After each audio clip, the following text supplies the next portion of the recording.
Yo, what's up guys? It's me again, Ing Tyler Tattoo and X Tyler Vlog, syempre. At ito nga guys, meron na naman tayong tattoo session ngayon. At ang ating session nga pala guys ay cover up tattoo. Malaki-laki nga pala ito guys, yung ating cover up ngayon. At ang ating client ngayon ay walang iba kundi ay Kosa rin natin, syempre. At ito nga pala guys, ang ipapa-cover up niya sa akin at yung kanyang tatak sa kanyang braso. Itong aking client guys ay biglaan lang siya nagpatattoo sa akin at hindi siya nagpa-schedule sa akin. Biglaan niya lang ako kinatok dito sa aking tattoo shop at gusto niya magpatattoo kasi gusto niya daw magpa-cover up. At ito nga pala guys, yung ating i-cover up, ayan yung kanyang malaking tattoo sa kanyang braso. At ito, dahil biglaan ng kanyang patato ay wala kami naisip na design. Buti na lang may mga bakante akong design dito, may mga available ako kahit papano.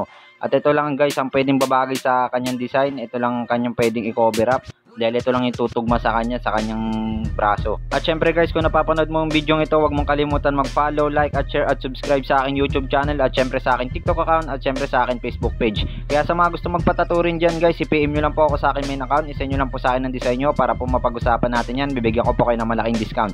PM for more details, we accept GCash payment, we open for walk-in, schedule, home service at sa service fee, depende po sa layo ng location nyo. Kaya ano pa natin nyo guys, magpatattoo na kayo habang naka-promo pa po ako. Open po ang aking tattoo shop, basta magpa-schedule po kayo. Kaya ano pa natin nyo guys, magpatattoo na kayo, PM nyo na ako. Yun lang, shout out, peace out, X Tyler. Woo!